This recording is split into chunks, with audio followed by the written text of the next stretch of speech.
Like, comment, share, and subscribe. Hit that notification bell in the upper right hand corner. Follow me on all forms of social media. Check me out at thatdrummerguy.com and enjoy the following presentation.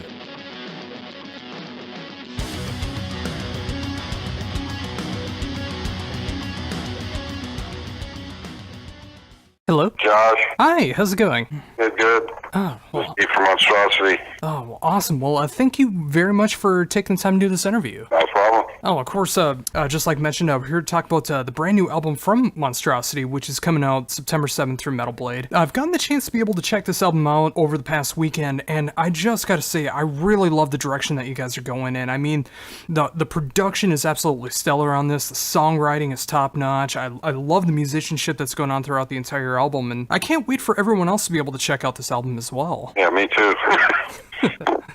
Yeah, definitely excited to have it finally finished and coming out. Oh yeah, I can imagine so. So, with that, how did the songwriting process begin for the new album?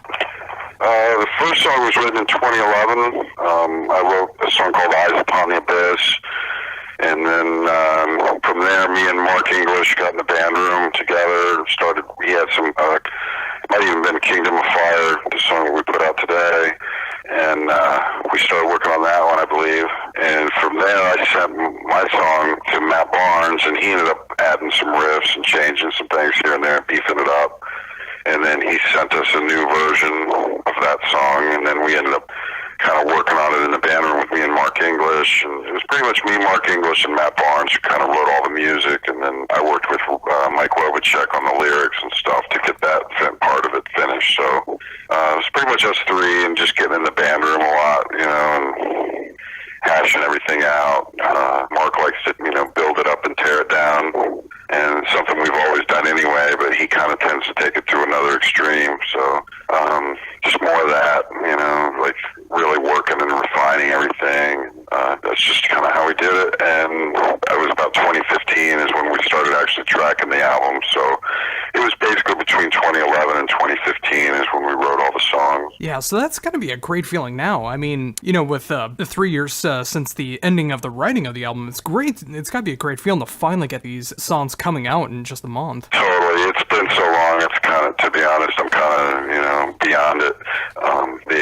The actual, the inspiration and the feeling you get when you hear the songs for the first time, hearing it mixed and mastered, that was when, the creativity, was just, off the charts, just because, finally, after so long, you can hear it the way you want to hear it and the way you've been hoping to hear it. So, but, that's been a little while now, and, so I'm just ready for everybody else to hear it now. I've listened to it enough, Oh, absolutely. So, with that said, I mean, at least so far, there's been 2 singles released from the album so far.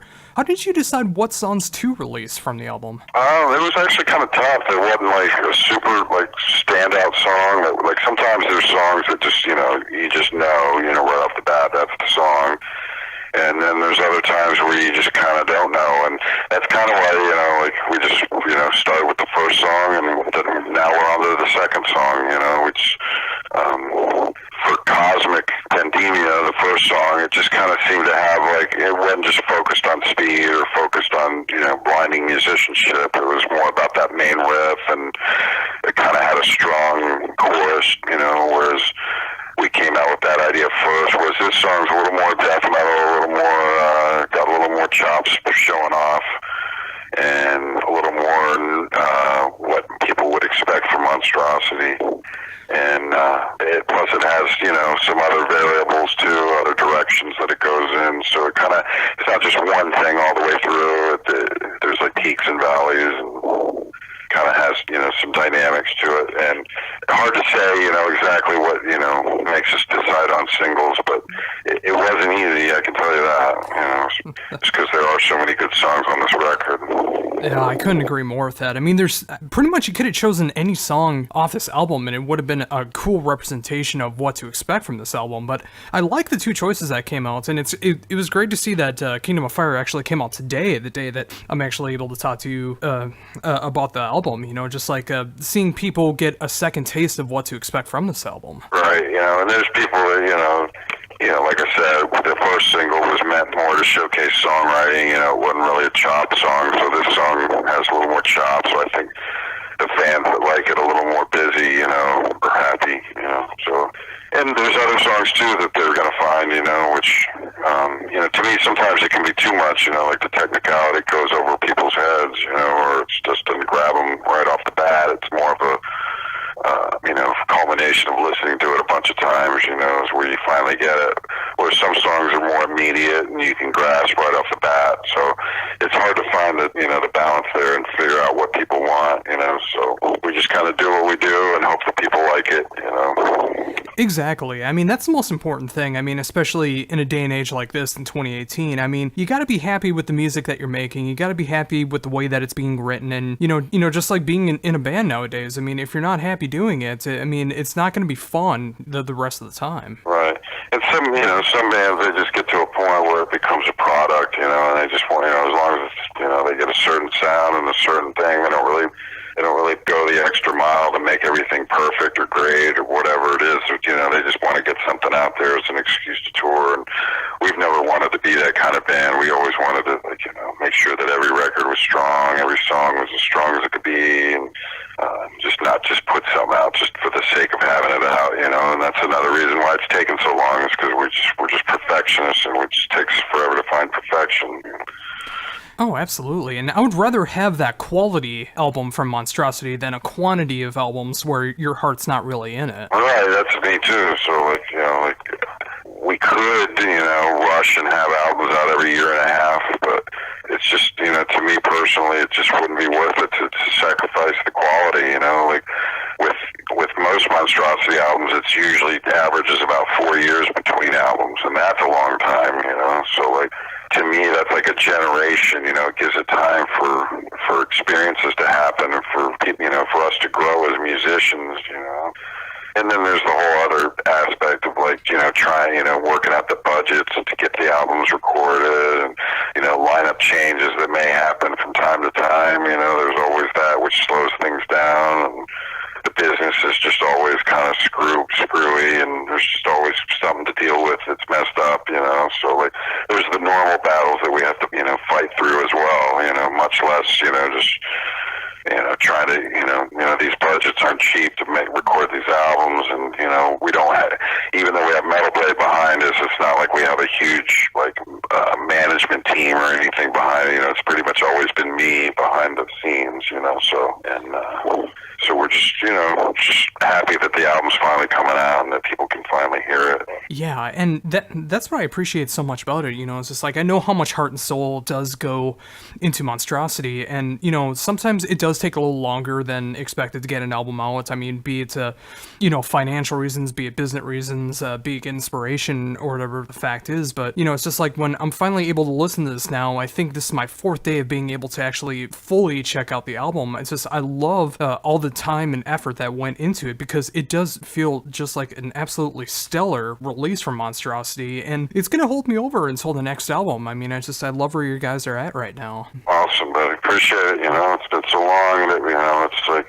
you kind of lose sight of where we're headed sometimes, just because everything takes so long. So it's good to hear that people are liking it. And it was on purpose. You know what I mean? We went the extra mile because we knew that it was going to take so long, and that that people were going to be critical, and so we had to make sure it was going to be the best it could be. So yeah. We're just glad it's finally done, like I said, and now we can kind of breathe easy a little bit, just because it's been so long. And there was a period of time there where the album was finished, but we're still working out the details with Metal Blade and stuff, and it's just I want so bad to just scream out and just let the world hear this record, and I got to be quiet and, wait and not be out there. I just kind of went through a period of quietness, didn't really post anything on Facebook, didn't really post anything here or there, just so that when we did come out, it would be kind of a surprise again, just when you thought it was, not going to happen, here we are, so. Again, it's just a relief off my shoulders, to finally have this done. Oh, absolutely. So, with that said, I mean, of course, a month from today, the album finally comes out. What's going to be coming up next for you as far as Monstrosity? Well, we're trying to work it out where we can do some touring. Our singer has a tough schedule this fall, so it doesn't look like we're going to go out on tour this fall, but hopefully within the new year we can start booking some shows and doing some touring. I like to tour as much as I can. I've pretty much been doing music only since about 2001. I play with so many bands, that I'm always working anyway. Pretty much work every weekend out of the year, doing something somewhere. Be it original bands or cover bands or other kind of bands, we're just always working in some capacity. So, like I said, I just want to get, the band back to a working level where we're, consistently touring, and I got 4 songs for the next album already written, so I want to try to go ahead and tackle the rest of the album. That way it doesn't take another 10 years. Oh, that's got me excited already. I mean, obviously with the songs that are coming out on this new album, I mean, you're so familiar with them right now, and of course, not really having the live experience with those songs yet. I mean, the fact that you're already thinking about the next album and already have 4 songs that you're getting the ideas for, if not completely written for, I mean, that's so cool to see that inspiration hitting. Yeah, and I'm excited about it. It's just with the way that technology is now, I can just sit, experiment and do my own thing and craft and shape and do all the good things that I do to my songs. It makes things easier for me personally. It doesn't require me to have somebody else to sit there and bounce ideas off of. So that's nice. And I've just been inspired lately and just did all this weight. I wrote 20 songs for Terrorizer, so it's not an issue of me not being prolific, because that's definitely not the issue, Oh, absolutely, yeah, and I did want to bring that up as well. I mean, it's so cool to see that there's going to be some new Terrorizer coming on the horizon as well, and it's so cool, knowing the fact you can go from playing drums in Monstrosity to writing for Terrorizer, and just having this multi instrumentation that you have possible. I mean, it's got to be great for the creative freedom to be able to switch from all these different instruments and be able to come up with these songs. Excellent. Yeah, it is, actually. And it's, I've always been playing guitar. I wrote, riffs as far back as Imperial Doom, and Millennium, all those, usually it's around 50-50 with me and another guitar player. So, but usually the guitar players that I play with are, another level, and I want them to be that way, but some of my riffs kind of, they may be a little bit, not quite as technical, but they're, more audience friendly, I guess. A little kind of the simpler side tends to be the catchier for your average fan to listen to and catch hold, and then you mix that with the more technical playing that the other guitar player has. I think that's what makes the formula of Monstrosity. We used to describe it as steak and cheese. You can't just have one. You got to have them both. That's what makes it full. That is such a great way to describe it too. I mean, I never thought of it before, but yeah, I mean, it's I definitely hear the steak, I hear the cheese, and then when you combine them both together, I mean, that it just makes for a great combination, and that is a great way to describe the sound. Yeah, so that's kind of always been the formulas, because we like a little technicality in the music, but if you do, if it's all technical, it just loses the vibe. And we like the brutality, but if you just do all, if it's just brutal and there's no musicianship behind it, then it kind of can become stale and kind of derivative of everybody else, So to me, that's always been the thing. Is like a band like Atheist, that you can, they have the great chops and all that stuff, but it's just not as brutal as what we're doing. For example, you know what I mean? And so I like the technicality of Atheist, but I like the brutality of Terrorizer, for example, you know what I mean? So mixing those two kind of elements is kind of where we've always been, is having that little bit of both in there, and that's always been our formula. Absolutely. So with that said, I mean, what is that like for you to be able to have so many different outlets now where you're able to explore one style, be it more technical or more brutal, between all these different bands? It's great. Even... I did a project from 2007 to 2009 with former Crimson Glory vocalist Midnight, and he's a singer, kind of like a Jeff Tate type singer, and he's kind of more into folky stuff. He was into folk, and me and my buddy Matt, we were just trying to help him out, come up with his, get his songs recorded. In our mind, we kind of wanted to redo the old Crimson Glory style.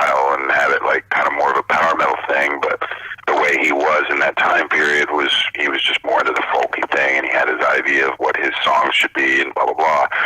So it was kind of cool for me to be able to sit there and like, okay, I can just strum a few chords on the acoustic, have this guy sing over it, and then I can take what he's done, take that back to my home studio, and just build a whole orchestration around what he's just done. So that was like awesome for my creativity, like being able, because I do play bass, I do play drums, I play guitar, I can do whatever, so like it's just great for the freedom to have a singer that's just sitting around like that. That was a very cool experience for me in that respect. So we recorded 60 songs with him, and a lot of them, like it's totally different style than Monstrosity or anything like that. Like I said, it's kind of Pink Floyd-ish, a little experimental, folky. Kind of has that vibe. So that was like a totally like 180 turn from where I was at. And I have my solo project called La Voisin, which is more of a rock project, and that's more focused on my vocals. That's like, it's kind of like a showcase for my singing, whereas like Monstrosity is a showcase for my drumming, Terrorizer is a showcase for my riffs, or whatever, however you want to look at it. It's kind of, whereas La Voisin, my solo project, I can do whatever I want, but I tend to make it more of a rock thing, just because I want it to be a little more accessible. And at the same time, when I started that, it was kind of like one of those things where I wanted, it's so easy to write a tremolo riff at 210 beats per minute and put a blast beat behind it or whatever, it's a double bass, I've done that so much that just, it's just totally natural, whereas coming off with like a flowery, pretty riff is just totally not natural at this point. So like to go where it's not natural, to push yourself to like the things that you think are, maybe unnatural, to try to make, to try to go to those places and experiment. So that with that Midnight project, that really kind of brought that out, and the La Voisin thing too, where it was like, where I'm doing things that I just wouldn't normally do. And it gets down to, that having that freedom to do those things makes Monstrosity more brutal, it's because I don't have to find an outlet for these riffs, you know what I mean? Some bands will, they just throw everything in, they'll change their whole formula just because, that's what they're feeling at the moment, Well, I have an outlet for those things, so I can get them out in a different way, and I don't have to, like, water down Monstrosity to get my ideas out, if that makes sense. Oh, absolutely, yeah. And, being able to have all of those creative outlets does help out the other bands as well. I mean, just like you said, it's just like you don't have to water down Monstrosity by having to write more rock or folk-style riffs for Monstrosity. You can... Exactly, like I have this killer riff, but I don't have anywhere to put it, because I'm just going to throw it in the Monstrosity now, you know what I mean? I got other places to put it, and like it does make the Monstrosity more brutal, you know what I mean? Because I have all that, I got that out of my system with, the other project. Oh, absolutely. So, also with that said, I mean, obviously, working along with Monstrosity, getting the chance to be able to write and record for the new Terrorizer album, what was that like for you, being able to work on both projects like this at the same time? It was, we'd already kind of started the recording process, for the Monstrosity, so like, I just had free reign pretty much with the Terrorizer, and that was kind of a challenge too, though, kind of keeping it in a certain box, you know what I mean, because Terrorizer's supposed to be something, like it's supposed to have a kind of little hardcore edge, obviously Pete's drumming, so there was a couple songs that I would say that are kind of more experimental that like we didn't use on the album. We ended up,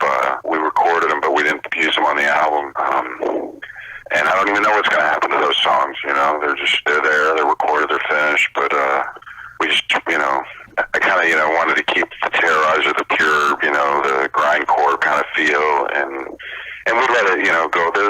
There's definitely some Morbid Angel influence, there's some Monstrosity influence you're going to hear, so I didn't totally constrict it, but at the same time, I didn't want to take it too far away from what people understand as Terrorizer, because I'm a fan too, I wouldn't want it, I wanted a certain way too myself, because I liked it, to me the World Downfall album was a great album, second album was good too, third album was good too, but they just don't have the organic feel that the first album did. So with this new Terrorizer, I wanted to kind of bring back that organic feel, and it sounds great. I'm really happy with it, both albums, I can't, it's funny how that works, we don't put anything out for 10 years, and all of a sudden I got two albums coming out within, 2 months of each other, so. Yeah, Yeah, and I was just about to ask about that too. It's just like two bands and two brand new albums, like showing off different sides of your brutality. I mean, after that, I imagine that even for inspiration wise, like at some point, just like you might even have like these riffs that focus more on the solo project or more of the rockish kind of feel. Just because you got so much brutality that's coming out this year. Right. Yeah. But at the same time, it's like nothing's changed. Like the rock project that I do, those are from influences that I had when I was a kid, the rock stuff that I grew up on, you know what I mean? It's not like it was all of a sudden I started listening to Oasis or Radiohead or something and all of a sudden I got this new influence. It's not like that, you know what I mean? It's all the natural, the same influences that I would have had anyway, so, but it's just nice to be able to like have a place to put all that stuff and a place to go with it, same with Monstrosity, it's just nice. There's certain riffs, that like fit Monstrosity more than Terrorizer. So I can put them over in the Monstrosity can, whereas Monstrosity, it kind of made me realize it too, I wasn't aware of that, how, that Monstrosity is very musical, it's just got a lot more melody and, with the theme leads and themes of this, little variations and stuff. There's a lot of stuff going on top of the music. Whereas with Terrorizer, you want to keep it brutal, and there's no room for all this crazy leads and all this kind of stuff. So you just want to keep it brutal, and so it's just nice to have those, different outlets for different things, And that's what's got me so excited as a fan this year. I mean, being able to see not just different styles of you musically with the brutal music between Monstrosity and Terrorizer, but, also seeing you playing the drums with Monstrosity, playing guitar with Terrorizer, and, just like being able to see all these different sides that are coming out. And just like you said, it's just like it's a couple months in between, and that's so cool to see that. Finally, yeah, great. And hopefully it won't be another 10 years. That's all I can say.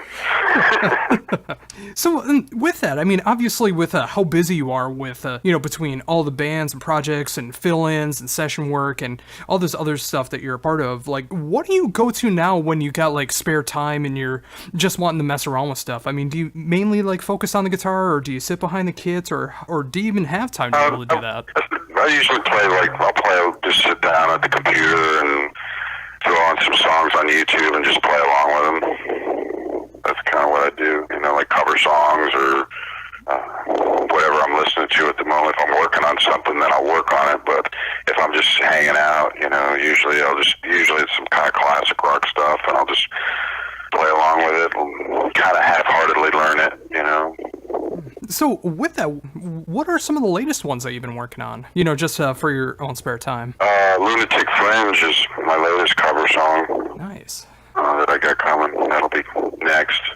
I've been wanting to do a record, for LaVoy's, and but I just doing, working on everything else. It kind of takes a back seat, you know what I mean? So, but eventually I would like to get a real, solid recording of the LaVoy's and stuff, because I just keep writing. I've had a record, ready to be recorded, but I kind of write a song a year usually. It's kind of how it's been, and just because it's not like like I said, I still have to get those songs off my chest. They're still in me, you know what I mean? So like, I can't. It's hard for me to move on past them, you know what I mean, and keep writing more and more and more, even though I should. But like until I get these songs recorded, I kind of like I'm just not pushing it, I just kind of like take it slow, write a song a year usually, work on covers and working on everything else. But my plan is to eventually, whenever that recording happens, is just pick my 10 best songs at that time, and like really just spend them, make sure those are going to be the 10 best, and that way I have like a whole catalog if like somewhere to happen, and now I got to record a bunch of, they want more or whatever, that I would have more in the can behind it, so, and just writing, the more I write, the better the songs come, so.